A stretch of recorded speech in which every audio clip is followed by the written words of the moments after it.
All right, we are here with Olivia Anderson from Just Toledo, and you are, I say, you're an embroidery expert. What's the word for that? Embroiderist? Embroiderista? I think I am a glorified seamstress without all the technical skills. But you have a beautiful skill, which is a hobby that I have long wished that I could do, which is embroidery. My grandmother, you're saying you had an aunt that introduced you to embroidery? Yes. So you teach people how to embroider, which I think can be a lost art that now maybe younger people are finding again, right? Absolutely. People are saying that the grandma hobbies are coming back full force. I'm full of excitement about that. Yes. So you've got some examples here of the things you've embroidered, but let's just get into it. So when it comes to embroidery, to start, you've got a form? Like, what are the basics we need? So I've got our piece pretty much ready to go.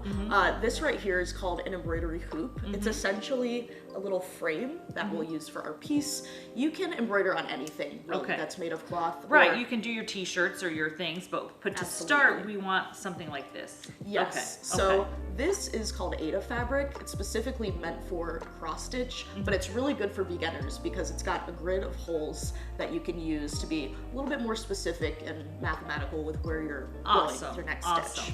So, and then you've got embroidery fabric, so you've got that in a special embroidery needle. Yes. Which is a little thicker. Yeah, with embroidery, I typically use a tapestry needle. Okay. And it's got a bigger eye, it's easier to thread, but I also keep needle threaders around for those like me who can't always thread it. Right, and as we become grandmas, we need better eyeglasses and things, so I get you. Okay, so you're not a grandma, trust me. I can see. We've got, you've made a heart on this and a star on that. Yes. And so let's just how do we start?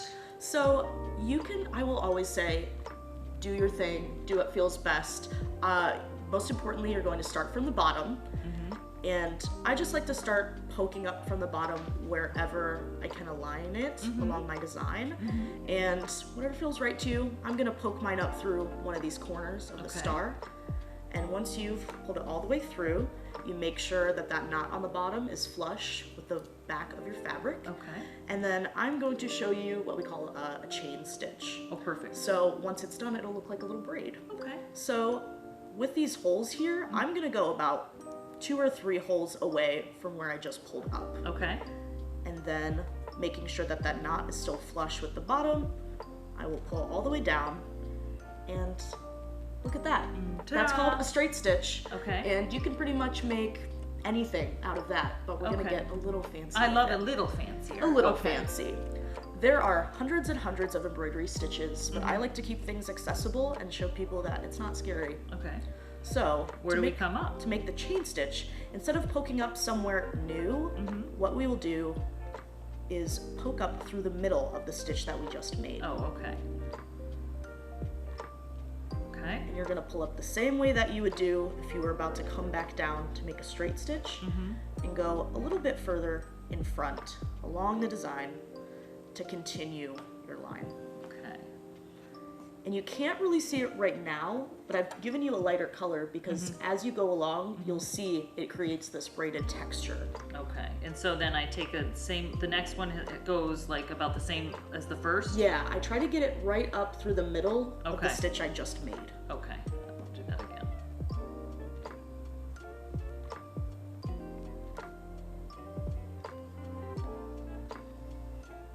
And then halfway through the next one? Yes. Okay. So, what kind of things, if we take a class, what kind of things will we learn?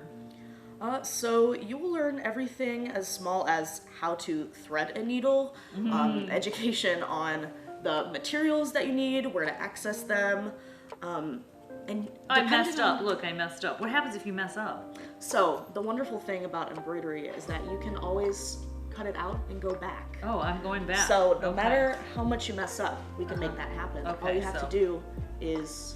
Can I go right through? Okay. It can be a little difficult to go back through, but we shall see.